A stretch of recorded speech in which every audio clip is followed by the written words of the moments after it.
Hello! ഇന്ന് ഞാൻ കേര മീൻ കറിയും കപ്പയുമാട്ടോ വേവിക്കുന്നത്. അപ്പോൾ സൂപ്പർ ടേസ്റ്റായിട്ടാട്ടോ ഞാൻ ഇന്ന് വെക്കുന്ന മീൻ കറി.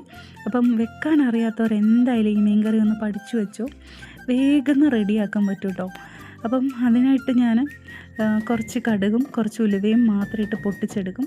അതിലേക്ക് ഞാൻ കുറച്ച് ചെറിയുള്ളി ചെറുതായിട്ട് അരിഞ്ഞതിട്ട് വഴറ്റിയെടുക്കുക. അതിലേക്ക് കുറച്ച് തക്കാളി, കുറച്ച് വെളുത്തുള്ളി, കുറച്ച് ഇഞ്ചി ഇതെല്ലാം ചേർക്കാൻ ചതച്ച്. മുളകിട്ട് മീൻകറി വെക്കുമ്പം ചില ആളുകളൊന്നും ഇടാറില്ല വെളുത്തുള്ളിയും ഇഞ്ചിയും. പക്ഷേ ഞാൻ ഇടാറുണ്ട്. പക്ഷെ നല്ല ടേസ്റ്റാട്ടോ അങ്ങനെ വെച്ച് കഴിയുമ്പോൾ.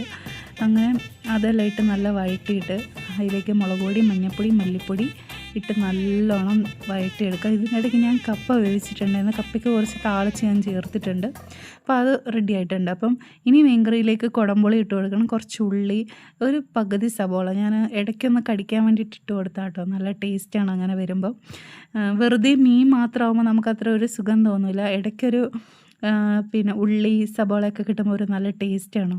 അപ്പം നന്നായിട്ട് ഇളക്കി ഉപ്പും പുളിയും എല്ലാം കറക്റ്റായിട്ടിട്ട് നല്ല അടച്ച് വെച്ച് നല്ല വറ്റിച്ചെടുത്തിട്ടുണ്ട്. അപ്പോൾ അതിനായിട്ട് നല്ല കപ്പയും റെഡിയായിട്ട്, നല്ല കപ്പ ഞാൻ ഇന്ന് നല്ല ലൂസാക്കിയാണ് വേവിച്ചേക്കുന്നത്. അപ്പോൾ അതിലേക്ക് നല്ല മീൻ കറി ഒഴിച്ചിട്ട് പിന്നെ ഞാൻ കുറച്ച് മീൻ വറുത്തിട്ടുണ്ടായിരുന്നു.